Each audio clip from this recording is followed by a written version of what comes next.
All right, Shalom. First and foremost, want to give all praises, honor, and glory to Abba Shem Yahushai. Want to give double honor to the apostles of great milestone and do rule well. Salutations to the men of the hope plan, since elect. This Marcus are from Trinidad camp. Just want to do all the edification for the elect's sake. And today's lesson will be about racism. All right, because everybody talking about racism is a hot topic right now. But mainly, you see it happening with the Israelites. When I say Israelites, talk about the Negroes, Latinos, and Native Americans. You know, all other nations, Esau, Elam, Moab, Ammon, all these other nations, they have a problem with us. They boil, their blood boil when they see or hear about us. They be disgusted at us. They don't want to look our direction. They don't want to sit near us. Just the very thought about us is like disgust. All right. And, you know, we have a problem and we say, well, why they have to be racist? Why they can't just be one? Now, guess what? First and foremost, we all can't be one. Because the scripture said the Most High divided the nation. So the Most High never wanted all people to be together to begin with. All right? And the Lord never made us all equal. The scripture said some had he set close to himself, some had he put far, some had he hallowed, and some had he cast down.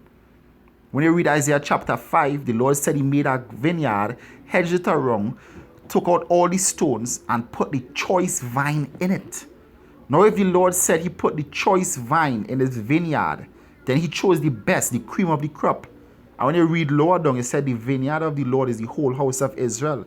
So if the Lord took Jerusalem, took the land of Israel, cast out all the other nations, which are the stones, and hedge it around with angels, and put Israel, the choice vine, in it, then guess what? Automatically, the Lord shows you that there's favoritism with him, and also racism with him, because the Most High himself is a racist, and we're going to get into that.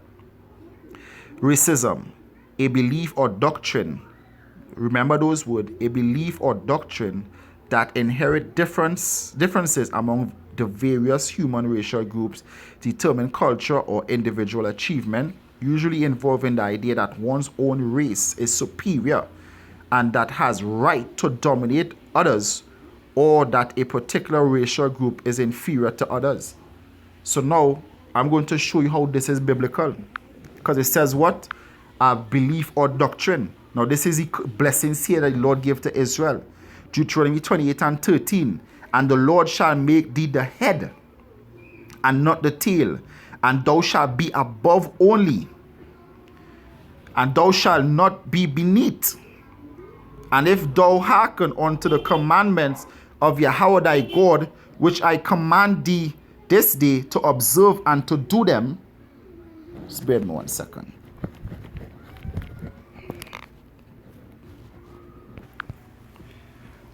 All right. Salakia about that. Right? So the Lord said we're gonna be the head and the other nations are gonna be the tail. All right? So the Lord, Yahweh Shem Yahushai, he chose us and set us above all the other nations. All right? This is Exodus chapter 19, verse 5. It says, therefore, if you will obey my voice indeed and keep my commandment, then you shall be a peculiar treasure unto me above all people, for all the earth is mine. Racism, a belief or doctrine that inherit differences among the various human racial groups, determine cultural or individual achievement, usually involving the idea that one's own race is superior and has the right to dominate others. Didn't the Lord said that over the other nations we could rule with rigor, but not over our brethren, the children of Israel? So the Most High is a racist. The Most High invented racism. But then they will ask the question, if the Lord made us to be above all other people, why are we underneath? Then the scripture said, when you read the curses, it says what? It says if we transgress, then we shall be only oppressed. We're going to be cast down. Let me read this real quick. This is Isaiah chapter 45, verse 25. No, slack. Isaiah 42, verse 24. It says, who gave Jacob for a spoil and Israel to the robbers? Did not Yahweh Shem Yahushai, he against whom we have sinned? For they would not walk in his ways, neither were obedient unto his law. Therefore he poured upon them the fury of his anger and the strength of battle, and it had set him on fire round about. Yet he knew not, and it burnt him, yet he laid it not to heart. And that is the reason we out here teaching. So people will understand, the nation of Israel will understand the reason why we being oppressed as a people. Because we sinned against the Lord. And because we sinned against the Lord, Yahweh Hashem Yahushai, he cast us down. Alright? He made us the bottom of all people. This is Lamentation chapter 1, verse 17. It says, Zion spreadeth forth her hands, and there is none to comfort her. The scripture said, no man shall buy thee. Yahweh had commanded concerning Jacob, 12 tribes of Israel, that his adversaries should be round about him. Jerusalem is as a menstruous woman among them. And in the ancient time, when a woman on a period, guess what? She will be set aside. She will be put away from everybody else until she be clean. So basically, she was like scorned. All right, when she was unclean.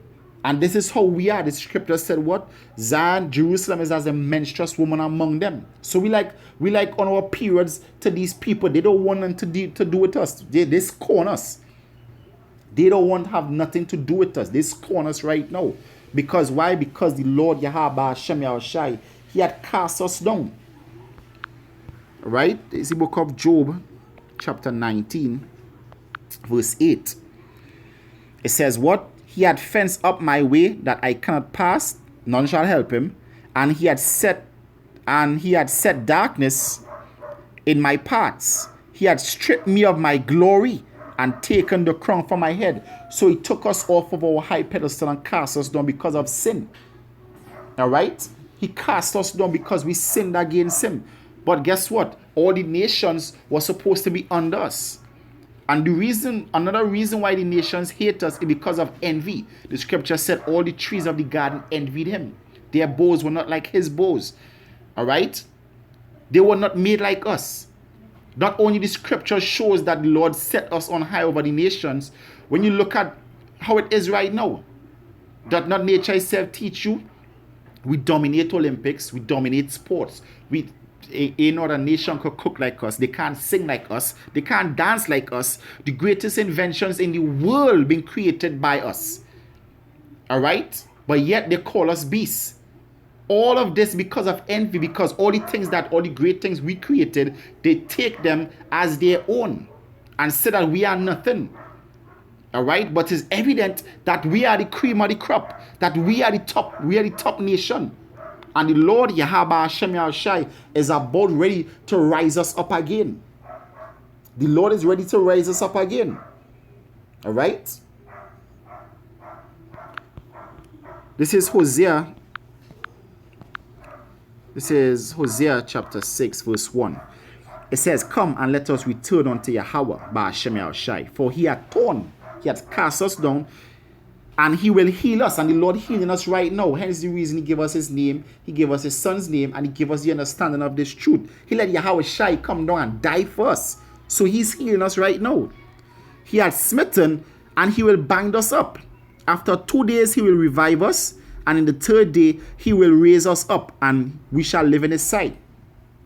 Alright? Because now I was watching an old video with the brothers from the New York camp. And they was breaking down that when you look at when you do like a map on the calendar and see how Esau distorted the map, the year 2000 really fell around the year 1970, and during the year 1970 is when the truth actually came back. All right, when the truth really started being preached that the Negroes, Latinos, and Native Americans are the true Hebrew Israelites. So it says what? After 2 days, he will revive us. So the 2 days don't go on and he revive us. He bringing it back us up. And he said, in the 3rd day, we shall be with him. We going in the 3rd day now. So the Lord making ready. He making ready his forces to come and destroy and deliver. All right? So now the curse is coming off of us. And all these people that hate us, All right? Because guess what? Their hatred is justified because we sin. But guess what? It's not going to be justified for long because the Lord going to raise us up. The Lord going to raise us up and we're going to be above them. And the scripture said in Revelation chapter 2, they're going to be broken as a pot, as a vessel. It says Micah chapter 7 verse 9. I'll bear the indignation of Yahweh Hashem Yahushai because I have sinned against him, until he plead my cause and execute judgment for me. And this we're doing right now. He will bring me forth to the light, and I shall behold his righteousness. And that's why the enemy is afraid, because they see us regaining our understanding of the scriptures, regaining our identity. Then she that is my enemy shall see it, and shame shall cover her, which said unto me, all these other nations, where is Yahweh thy God? My eyes shall behold her. Now shall she be trodden down as mire in the streets. So all these nations are going to be trodden down. All right? This is verse 8. It says, rejoice not against me, O my enemy, when I fall. I shall arise. And we are rising. Don't rejoice against me. When I sit in darkness, Yahweh shall be a light unto me. So don't rejoice. Don't rejoice for long. All right? Don't rejoice. We in this position because we sin. All right? Your hatred for us and your scorn for us is because we sin. Your envy on us is because we sin. All right? We sinned against Yahweh Hashem Yahushai, and and that is why we're in this position right now. But guess what? You're going to be trodden down.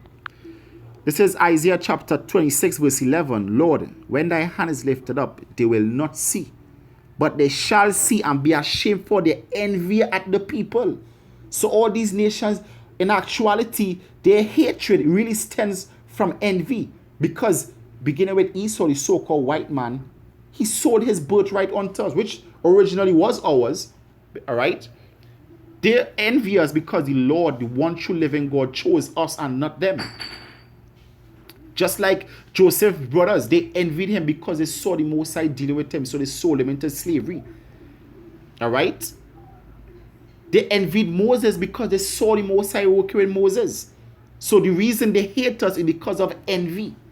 They hated Yahushai because of envy.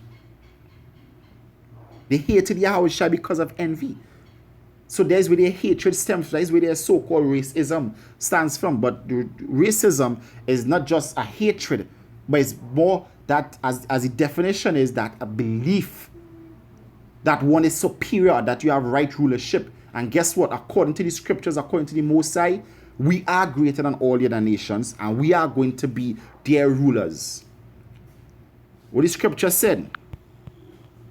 This is the Lord himself. This is Psalms chapter 2. Psalms chapter 2, verse where is it? Verse 8. It says, ask of me, and I shall give thee the heathen for thine inheritance, and the uttermost parts of the earth for thy possession. So the Lord gonna give us the heathen for our possession. They're gonna be ours. They're gonna be ours. When the scripture said, thy seed shall possess the Gentiles, we're gonna be rulers. They're gonna bow down the knees unto us. That is racism. That is how the Lord created it, for the Negroes, Latinos, and Native Americans to be rulers, kings over all the earth, and to be rulers over all these people. We're gonna be rulers. This is Isaiah chapter 61 verse 7. For thy shame ye shall have double, and for your confusion they shall rejoice in their portion. Therefore in their land they shall possess the double. Everlasting joy shall be unto them. We're gonna be rulers over all these nations. Isaiah chapter 60 verse 12. For the nation and kingdom that will not serve thee, they shall perish. Yea, those nations shall be utterly wasted. Isn't that showing racism? Isn't that showing favoritism? Isn't that showing that belief that one is greater and that one should be rulers over another? Aren't these the Most High words? So then, with the conclusion, isn't the Most High a racist? Isn't it justified to be a racist? But only when you are a Hebrew Israelite? Only when you are the Lord's chosen children is racism justified, because the Lord created it for us. He created Being a racist is actually a ruling type mentality. Part of being a racist is being a ruler, having a rulership mentality. And we are going to be rulers. So then therefore we have to have, we do have and have inquiring that rulership mentality and that racist mindset. As I said, going back to it, racism, a belief or doctrine that inherit differences among the various human racial groups, determine culture or individual achievement, usually involving the idea that one's own race is superior and has the right to dominate others, or that a particular racial group is inferior to the other. So all you nations are inferior to us and we are superior to you. We are superior to you. All right? This is the final precept here.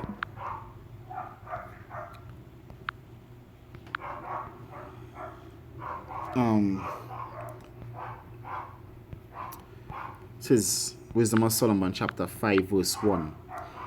Then shall the righteous man stand in great boldness before the face of such as have afflicted him, and made no account of his labors. When they see it, they shall be troubled with terrible fear, and shall be amazed at the strangeness of his salvation, so far beyond all they look for, because they thought, nah, the Most High ain't dealing with us no more. They sinned, so nah, he ain't dealing with them, he forgot them. And they repenting and groaning for anguish of spirit shall say within themselves, this was he who we had sometimes in derision and a proverb of reproach. We fools accounted his life madness, and his end to be without honor. How is he numbered among the children of God, and his lot among the saints? That is how they're gonna be. That is how they're gonna be. All right? They actually thought that, hey, the Most High forgot us. But then they're gonna be like, nah, the Most High really for them. All right? Because the Lord, Yahweh Hashem Yashai, he gonna rise us up. The Lord gonna rise us up, and we're gonna be on top. We ain't gonna be underneath anymore. All right? We ain't gonna be underneath anymore. Let me just read one precept here. This is, what is it? See if I could find it on my Bible here.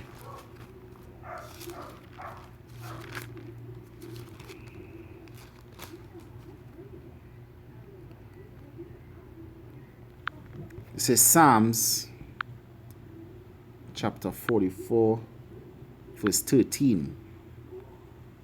It says, thou makest us a reproach to our neighbors, a scorn and a derision to them that are round about us. Thou makest us a byword among the heathen, and a shaking of the head of among the people. It says, my confusion is continually before me, and the shame of my face hath covered me. So this is the situation that we're in right now. But the scripture said, rejoice not against my enemy, for the Lord gonna bring us out into that light. All right? The Lord ain't gonna cast us down for long. Oppression shall not rise up a second time. All right? And the reason we in this state where all these nations, they hate us, is because, remember this, because we sinned against the Lord. But the Lord gonna rise us up, and our racism gonna be justified. Because now they being racist towards us, because they in rulership. And as I said, racism is a rulership mentality. And we're gonna be the rulers, so then we're gonna be racist towards them. The scripture said their hands shall seek to please the poor. They're gonna restore all our goods. We're gonna have them as doormats, as throw rugs, as footstools. And that is part of being a rulership mentality. Beginning with the Most High, because the Most High is a gift from the Most High unto his children. And with that, I want to give all praises, honor, and glory to Yahweh Hashem Yahshai. I want to give double honor to the apostles of great mercy that do rule well. Salutations to the men of the hopeful and saints elect. These markers are from the Trinidad camp saying Shalom and stay strong.